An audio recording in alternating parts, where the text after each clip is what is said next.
बुखार साहब, जिस मुल्क का सदर ईरान को न्यूक्लियर थ्रेट कह रहा है और ये कह रहा है कि अगर वो ईरान पर अटैक ना करते तो ईरान न्यूक्लियर बॉम्ब बना लेता और अमेरिका पर हमला कर देता, तीसरी आलमी जंग शुरू हो जाती, उसी मुल्क की डायरेक्टर नेशनल इंटेलिजेंस ये कह रही है कि ईरान तो जोहरी प्रोग्राम उस पर सुई नहीं कर रहा था, जब हमने लास्ट ईयर स्ट्राइक्स की उसके बाद तो तबाह हो गया और उसके बाद कुछ नहीं हो रहा था। तो कितनी बड़ी कॉन्ट्रडिक्शन है ये आपको इस बात को जाहिर कर रही है कि उधर अंदर भी अंधेर मचा हुआ है। हाँ जी, यानी मुल्क का सदर जो है वो कुछ दावे करता फिर रहा है, वहाँ के जो ऑफिशियल्स हैं वो कुछ कह रहे हैं, पेंटागन कुछ कह रहा है, CIA कुछ सोच रहा है, हो कुछ और रहा है। तो ये जो कसम पुरसी का हाल है इसने और ज़्यादा एक्सपोज किया अमेरिकन एडमिनिस्ट्रेशन को। लोगों का ख्याल ये था कि बहुत ही सीनियर, बहुत ही मेच्योर्ड लोग वहाँ होते हैं जो पॉलिसी के ऐन मुताबिक चलते हैं, लेकिन उनकी बदकिस्मती ये है कि उनका प्रबंधा एक ऐसा है जिसकी ना कोई पॉलिसी है, ना उसकी कोई ज़बान है, ना उसका कोई अहद है, ना उसका कोई पैमान है। एनीवे, उसने क्या कहा है?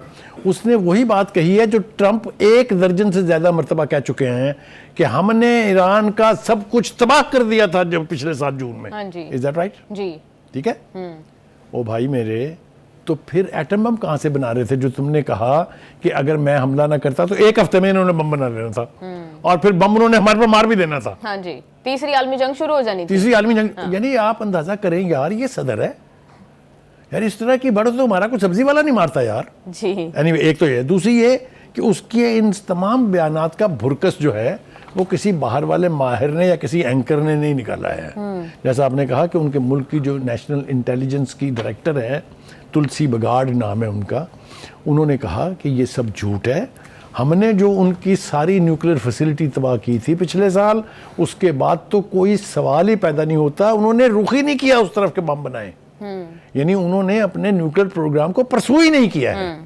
आप जरा अंदाजा कीजिएगा कितनी बड़ी कंट्रडिक्शन है। जी बुखार साहब, दूसरा मामला जिस पे तुलसी गबार्ड ने एक और जो है वो बात किया, उसने पाकिस्तान के बैलिस्टिक मिसाइल्स के ऊपर बात की कि पाकिस्तान के ऊपर इतने लॉन्ग रेंज मिसाइल हैं जो कि चीन, रशिया और नॉर्थ कोरिया की तरह अमेरिका तक मार करने की सलाहियत रखते हैं, यानी अमेरिका के लिए डायरेक्ट थ्रेट है।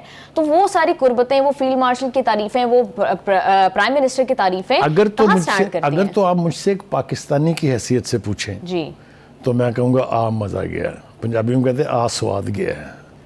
यानी इतनी दहशत है हमारी कि उसके तहत वो हमारे प्राइम मिनिस्टर और हमारे फील्ड मार्शल की मिन्नतें ही ऑलमोस्ट खुशामद करने पर उतर आए हैं अमेरिका के प्रेसिडेंट। हमारा प्रोग्राम जो है it was never America specific.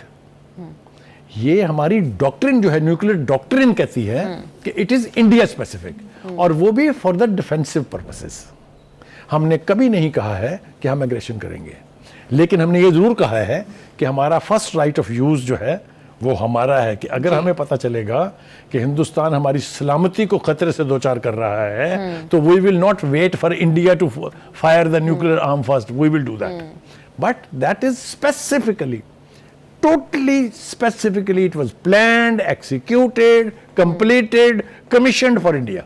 जी बुखार साहब, जो हम अक्सर बात करते हैं, आप भी इसकी तरफ इशारा करते हैं कि Pakistan could be the next target, तो क्या ये तुलसी के बाद उसका जवाब यस, बिल्कुल ठीक आप कह रही हैं कि उसके लिए इसको जवाब के तौर पे इस्तेमाल किया जा सकता है। देखिए, उन्होंने अपने 5 दुश्मन जो है ना वो आइडेंटिफाई कर दिए हैं।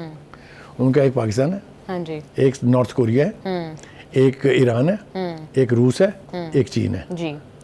उनको आने वाले वक्त में इन 5 ममालिक की अलायंस नजर आ रही है। गौर से सुने मैं क्या कह रहा हूं जी। उनका ख्याल ये है कि ये 5 मुल्क जुड़ेंगे और अमेरिका के लिए बहुत बड़ा थ्रेट बनेंगे।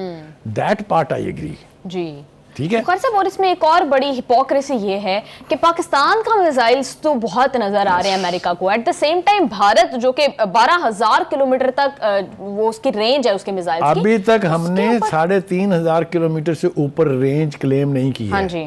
जबकि इंडिया ये क्लेम करता है कि उसका जो मिसाइल है वो 12,000 किलोमीटर तक मार कर सकता है, लेकिन टूट जाएगा मुंह अमेरिकनों का, मर जाएंगे शायद ट्रंप साहब अगर उन्होंने हिंदुस्तान का नाम लिया तो।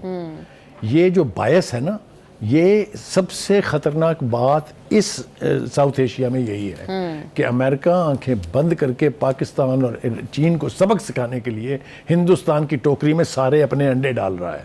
Last but not the least, एक हमारे जो साबिका अमेरिका के सफ़ीर हैं जलील अब्बास जिलानी, उन्होंने भी यही कहा है कि हमारा बॉम्ब हमारा मिसाइल सिस्टम, ये सारा इंडिया स्पेसिफिक है। बुखारी साहब, आपको नहीं लगता कि पाकिस्तान बहुत मुश्किल में फंस चुका है? एक तरफ ईरान और सऊदी अरब के दरमियान जो कशीदगी है वो वाला मामला, फिर अमेरिका के साथ अच्छे ताल्लुकात थे, हमें बैलेंस रखना था दोनों साइडों पर, चीन के साथ भी बैलेंस रखना था, और अब अमेरिका की नेशनल इंटेलिजेंस की डायरेक्टर की जानिब से इस तरह का बयान आना, चारों शाने जिस वक्त आप इस तरह की सिचुएशन में फंसते हैं तो आपकी लीडरशिप का इम्तिहान होता है कि आप इसको कैसे हैंडल करते हैं।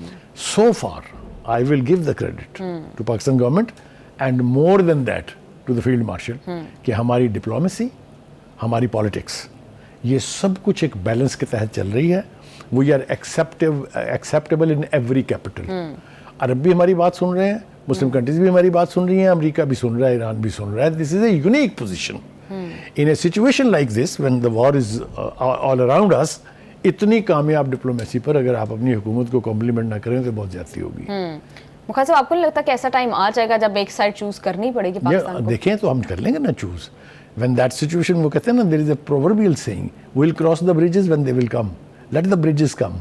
जब पुल आएंगे तो हम पुलों के पार उतर जाएंगे। चाइना के साथ हमारी दोस्ती, हमारा ताल्लुक दरीना है, वो मैं नारे दोहराना नहीं चाहता हूँ। It's deeper than ocean, it's higher than Himalaya, it is sweeter than honey, it is stronger than iron and so on. वो काम आएगी ना।